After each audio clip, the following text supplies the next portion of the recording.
Lizzie Borden, The Thing That Butchered the Bordens, Still at Large. Page 229.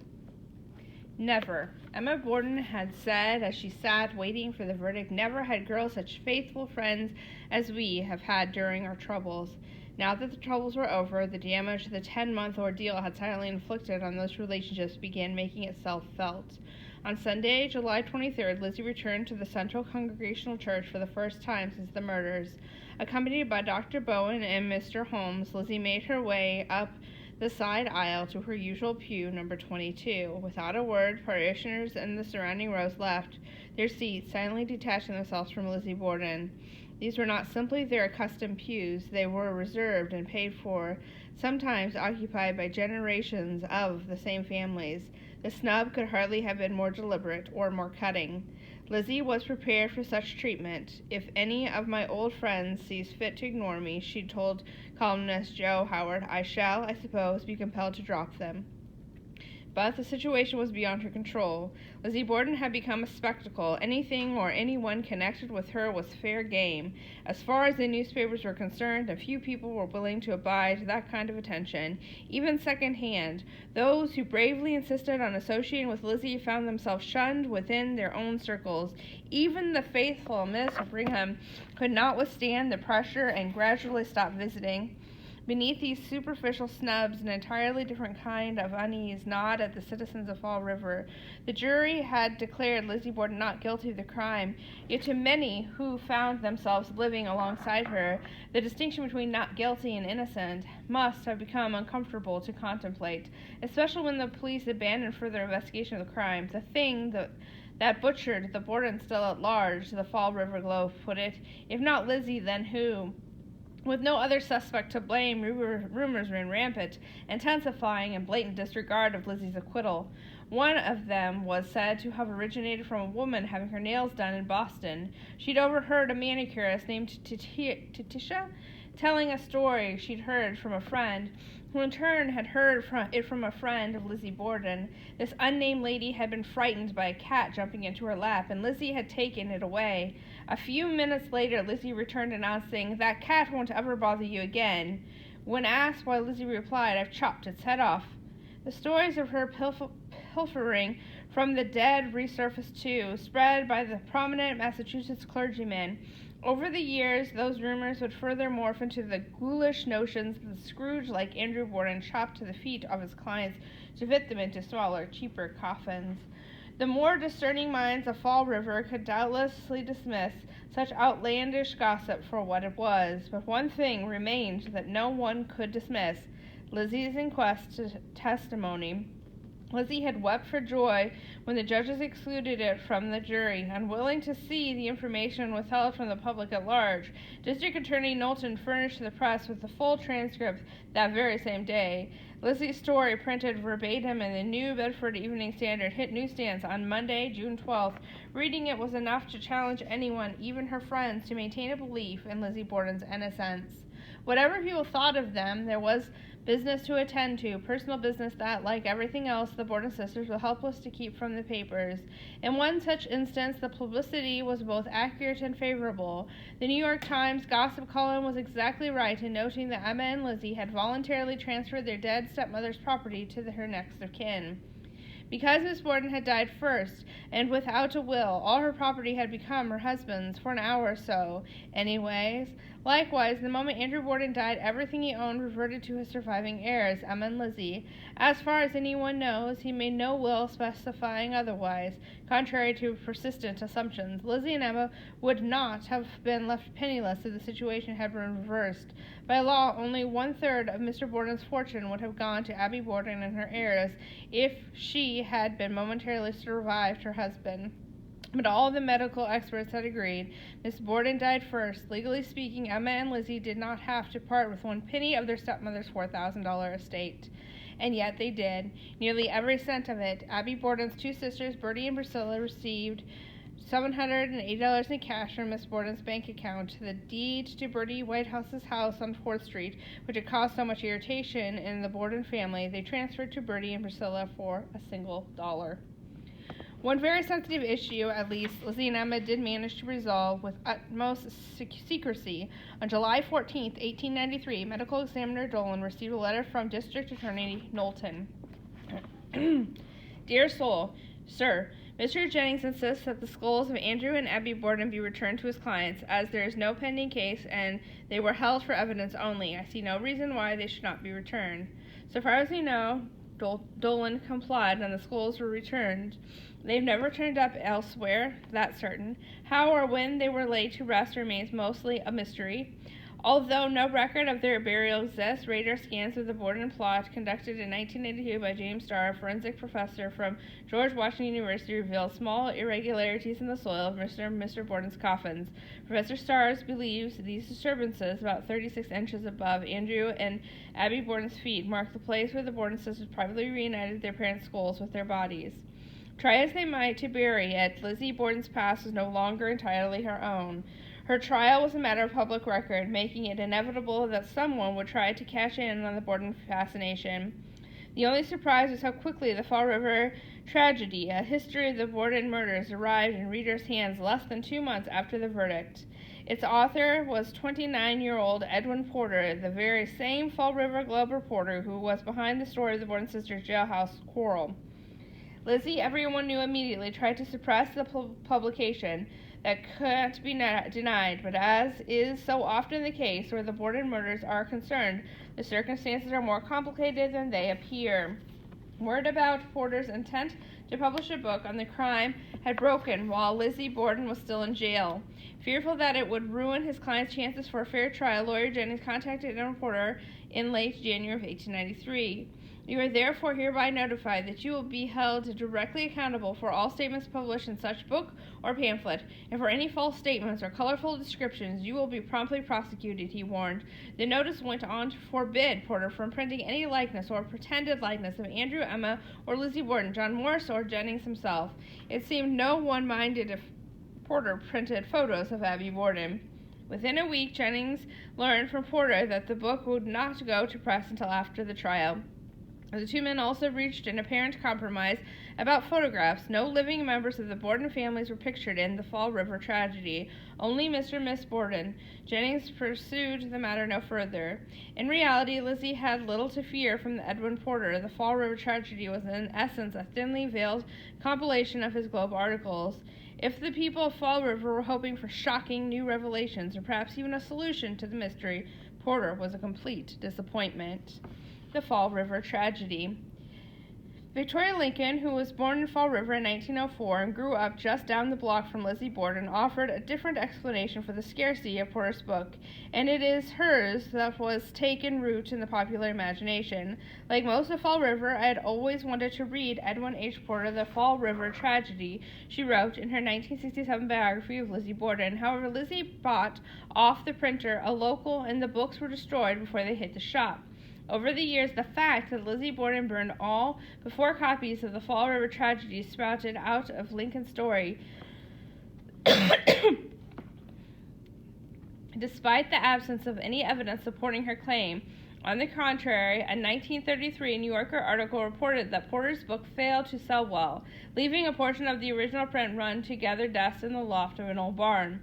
It may be true, however, that the majority of copies never found their way onto bookshelves, for the Fall River tragedy was sold at least in part by subscription rather than in stores. After browsing the 48-page sample, subscribers could reserve a copy for $1.50 and have it delivered directly to their door. Subscribers included Miss Brigham, Lawyer Jennings, and Lizzie's cousin Anna. Yet, the irresistible image of a frantic Lizzie Borden snatching up all these incriminating books with her dead father's money endures. That myth, combined with the book's meager print run, some say only 500 copies were printed, others estimate 1,000, was enough to make the world believe there was something between the covers of Porter's unpopular green handbook that Lizzie Borden was desperate to hide. Can't anybody frighten her out of doing what she wants to? Though she refused to indulge gawkers or journalists with photographs or comments, Lizzie Borden also would not permit Fall River blend of ostracism and intrusiveness to impose upon the life she intended to lead. Can't anybody frighten her out of doing what she wants to, as one astute observer had predicted the day before Lizzie's acquittal? So if neighbors thought the sight of moving vans pulling up to the curb of 92 2nd Street on September 6, 1893 signaled Lizzie and Emma's departure from Fall River, they were sorely mistaken. A good many persons have talked to me as if they thought I would go and live somewhere else when my trial was over, Lizzie told a columnist at the close of the trial. I don't know what possesses them. I am going home, and I am going to stay there. I never thought of doing anything else. For 3 days, wagon loads of the Borden sisters' possessions passed by the clusters of onlookers and made their way up to the hill. The van stopped on number 7 French Street, an elegant Queen Anne-style residence, only 4 years old, perched on an expanse of green lawn and fitted up with the latest conveniences, electricity, a powder room upstairs, and a full bath upstairs. The lower half was painted a dull bronze green, the upper story a buff. A spindled front porch wound lazily around one corner of the house. Above it, a sideways-facing dormer window with a funny little peak, like a witch's hat, jutted toward the sky. A parlor, dining room, breakfast room, and kitchen comprised the first floor. Upstairs were 2 bedrooms. Eventually, Lizzie added a third summer bedroom for herself, and a sitting room with French doors leading into a well-stocked library. Lizzie occupied the front bedroom, complete with fireplace and a window seat under the little dormer window. The third floor housed the servants, a housekeeper, 2 maids, and a coachman, who later became chauffeur for Lizzie's handsome black Packard Phantom automobile. The interior of the Borden sisters' French Street house has rarely been seen or photographed, but over the years, the details of some of its finer appointments have leaked out. Carved mantelpieces, parquet floors, stained glass windows, Tiffany wall sconces, gold leaf woodwork, lined covered ceilings, floral painted bathtubs. For those who suspected that Lizzie had committed murder for her father's fortune, no further evidence was necessary. Yet, considering that Lizzie and Emma had recently come into hundreds of thousands of dollars, the French Street house was not a tremendous splurge. At around $13,000, it cost just over half of what the Lizzie Borden sisters reportedly paid Governor Rumson to save Lizzie from the gallows. Nor was the Borden sisters' new home a great deal larger, though its wide porch, gabled peaks, and bulging bay windows make it seem so. At the time they purchased it, number 7 French Street was a little more than 500 square feet bigger than their old home. And besides, did anyone truly expect them to remain in what the papers had long ago dubbed the House of Horrors? Lizzie christened their new home Maplecroft. She seemed to revel in the place, delighted in marking it as her own. A brass letter B adorned the double front doors. Another was etched into the frosted glass of the back door. She and Emma ate from Monogrammed Silverware. Lizzie had little green foil stickers printed B stamped in gold above a small maple leaf surmounted by the word Maplecroft to seal her letters and fixed to the fly leaves of her books. When she remodeled the front porch, Maplecroft was carved into the top riser of the new granite steps, leaving no doubt about her intent to remain in Fall River. When the truth comes out about this murder, Lizzie said, I want to be living here so I can walk down the street and meet those of my old friends who have been cutting me all these years. Fall River's grudge against Lizzie Borden was never entirely personal. Few, if any, hoped to deliberately wound her by turning their collective back on her. More than anything, the citizens wanted to move beyond the Borden affair, to wipe the woman who lived at 7 Front Street entirely from public consciousness. Lizzie seemed to share the sentiment. She did not want to be renowned as the murderer any more than Fall River wanted to be famous as the scene of the crime. When the article about the killing appeared in the papers, Lizzie withdrew, cloistering herself into the sanctuary of Maplecroft. As local fascination faded, the city and its most notorious citizen settled into an implicit truce. So long as Lizzie did not draw attention to herself, Fall River did its best to take little notice of her as possible. The Hip Bath Collection. Chief among those who did not wish to recall the Borden trial was Andrew Jennings. He never spoke of the case again. Even within the privacy of his own home, unbeknownst to his family, Larry Jennings also bundled up the many documents and pieces of physical evidence he collected during the 10-month trial and deposited them in an empty tin bathtub in his attic. Decades later, Jennings' children stumbled across this unconventional treasure chest while clearing out his estate. The Hip Bath Collection, as it was quickly became known, contained a stunning array of Borden artifacts, including the hoodoo hatchet, the bedspread, and pillow sham stained with Abby Borden's blood, and the only known transcript of their preliminary hearing testimony. In 1968, Jennings' daughter donated the bulk of the Hip Bath collection to the Fall River Historical Society, keeping back only 2 red leather notebooks that contained her father's personal notes on the case. In 2012, Jennings' grandson bequeathed lawyer Jennings' precious notebooks to the society, where they are currently being prepared for publication. Nevertheless, every few years, a new chapter of the Borden saga flared to life in the newspapers. Some, like Lizzie's eviction of the Young Women's Christian Temperance Union from the A.J. Borden building and her disagreements with neighbors over fence lines and unruly animals, were based in fact. Others, that the case was to be reopened, that Lizzie had confessed, or was engaged to be married, were pure fantasy. At least one fell somewhere in between. On February 16, 1897, Providence Journal headlines proclaimed Lizzie Borden again at warrant for her arrest issued for a local court. It was not murder this time, but shoplifting. 2 paintings were discovered missing from a Rhode Island jewelry store after a visit from Lizzie Borden, the journal said. An investigation followed, and the missing goods were tracked to the present residence of Miss Borden at Fall River. Another paper's version of the story claimed that the paintings, this time on porcelain rather than marble, were not missing at all until a woman brought one in to Tittle Thurden to have it framed or repaired, depending on who tells it. The clerk recognized the artwork and realized that it and another like it had disappeared from the shop without anyone noticing. According to the woman, both of these paintings were gifts from none other than Lizzie Borden. When questioned, Lizzie declared that she had bought the artwork at Tyndon Thumper, but the journal reported that no one at the company had any record or memory of such a sale. The police chief of Providence amplified the superstition by refusing to make a statement. He will not deny, however, that a warrant charging Miss Lizzie Borden with larceny from the Tyndon Thurber Company was issued. Yet lawyers Jennings claimed he knew nothing at all of the incident, and would say nothing except that he did not believe it. And then, before anyone could decide whether the conflicting details were due to sloppy reporting or an all-out hoax, the story vanished from the papers. Tyndon Thurber said nothing more about it for almost 30 years, until a journalist researching Lizzie Borden inquired into the incident and was informed that the store had no record of it. As far as the company representative could recall, the matter had been adjusted. The nature of the adjustment is anyone's guess. Settled out of court, perhaps, or had Tyndon Thurber discovered a mistake and dropped the issue altogether. Lizzie paid the consequences either way. Henceforth, when she entered Gifford's jewelry store in Fall River, she was watched. Of course, she was. The rumors and suspicions were strong enough to warrant caution. She was Lizzie Borden, after all. But nowhere in Gifford's account books is there any record of Lizzie actually stealing. For that matter, no evidence of Lizzie Borden shoplifting from anyone has ever come to light. Kleptomania.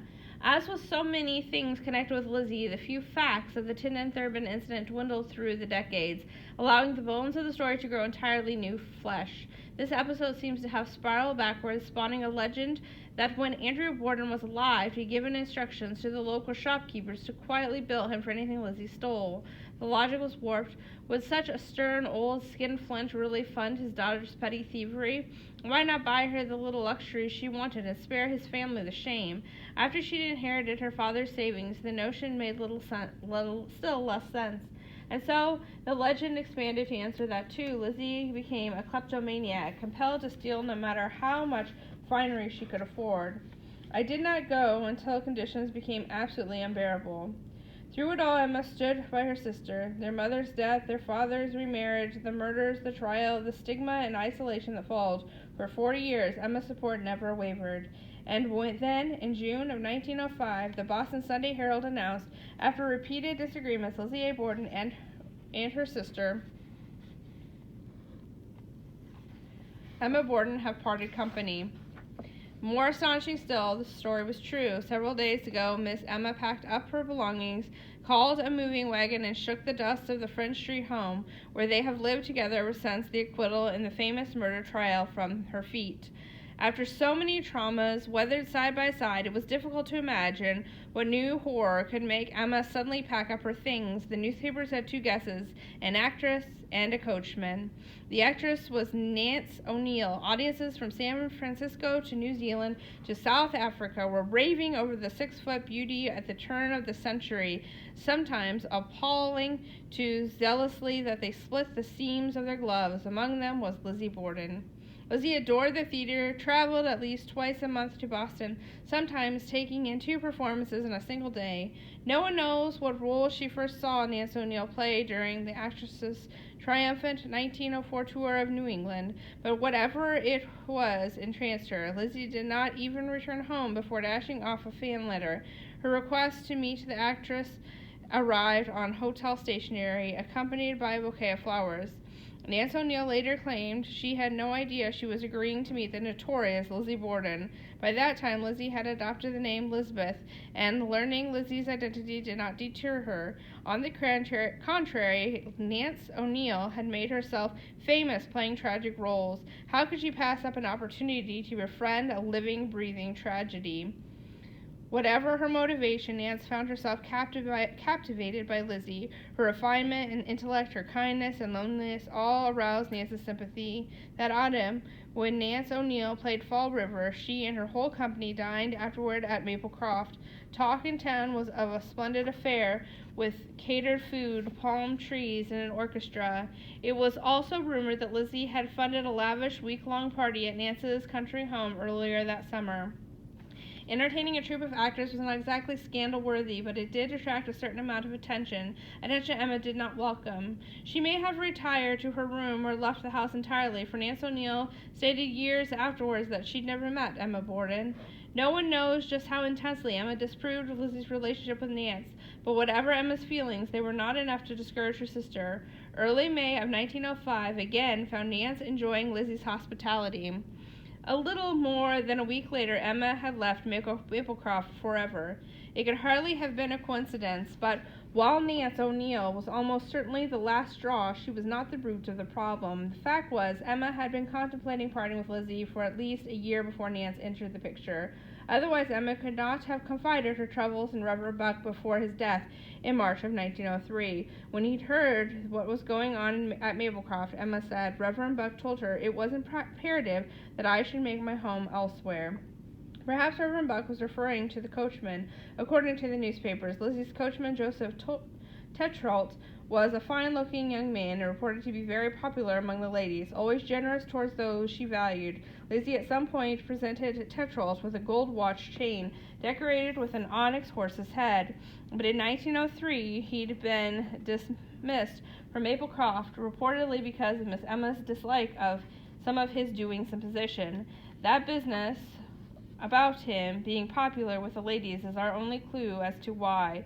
Was Tetrault consorting with a woman, and if so, would he have dared bring them to his quarters at Maplecroft for trysts?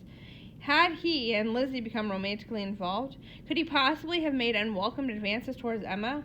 Or maybe the problem with Tetrault was something else entirely. Perhaps it was just another groundless rumor. Given the timing, it's plausible that after consulting with Reverend Buck, Emma had delivered Lizzie an ultimatum, me or Tetrault. If that was the case, dismissing the coachman was only a temporary solution. Once the talk in town had subsided, Tetrault returned to his former position at Maplecroft, remaining there until 1907.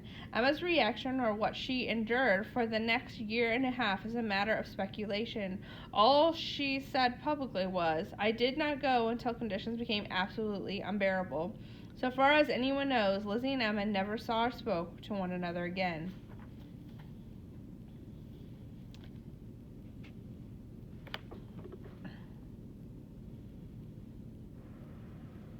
Guilty? No.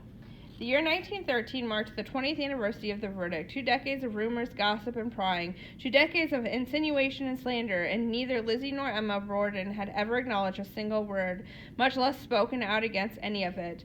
All that changed in April when the Boston Sunday Herald ran an article entitled Lizzie Borden, 20 years after the tragedy. The story presented a grim picture of Lizzie Borden held prisoner by Fall River suspicion, detested by all but her house pets and servants. Every old rumor was there and more. Lizzie's extravagant habits, the shoplifting, lawsuits with neighbors over spiked fences, Porter's books, Nance O'Neill, her father's stinginess, and her refusal to call Miss Borden mother, everything right down to how liberally she paid her servants. As always, Lizzie had no interest in responding. Nothing to say, she calmly told a reporter from a rival paper who called for an interview. Nothing, absolutely nothing to say, she shouted when he would not take no for an answer and slammed down the receiver. To everyone's amazement, it was Emma Borden who agreed to break the family silence. No one knows for certain what goaded Lizzie's famously resistant sister to speak, though it's conceivable that the Herald has struck a nerve with its remark that probably the most remarkable and unusual event of the past 20 years in the life of Lizzie Borden is the desertion of her by her sister Emma. The next Sunday, Emma Borden, one and only interview with the press, debuted in the Herald's rival, the Boston Post. The tragedy seems but yesterday, and many times I catch myself wondering whether it's not some frightful dream after all, Emma began. Some persons have stated that for years they considered Lizzie's actions decidedly queer, she admitted. But what if she did act queerly? Don't we all do something peculiar at some time or another? Queer, yes, Lizzie is queer. But as for her being guilty, I say no, and decidedly no.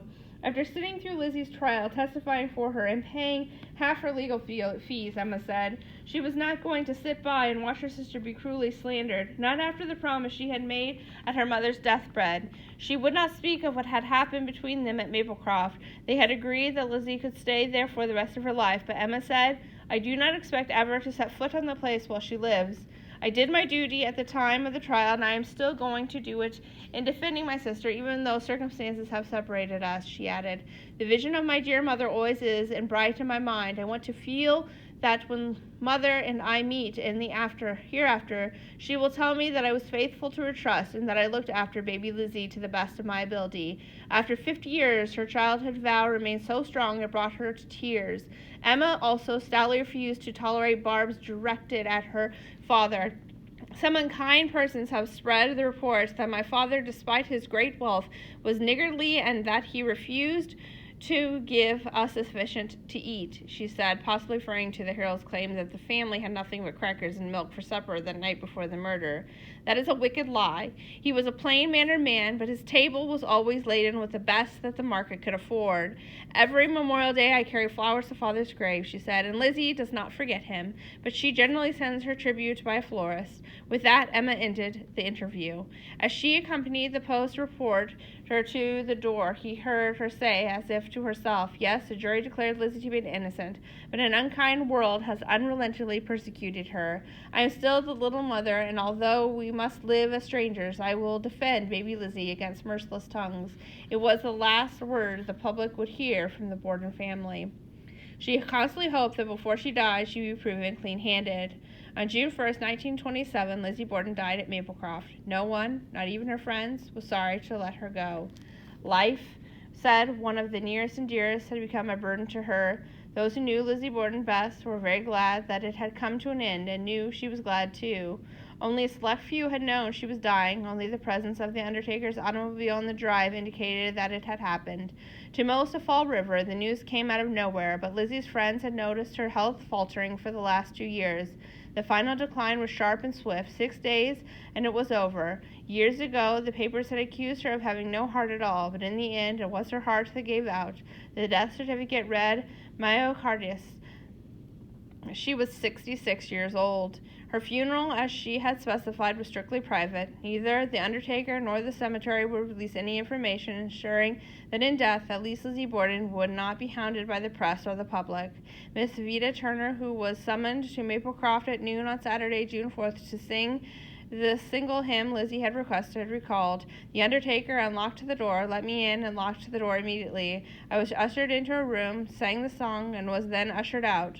The undertaker told me, go straight home and don't tell anyone where you have been." The papers made it sound as though Lizzie had no friends, no one but her servants to tend to her last hours and carry her casket to the grave. They did not know that at the close of the ceremony, the cards were removed from the wreaths and baskets of flowers to keep her friends' names from being exposed to the public. By her own request, she was buried at her father's feet.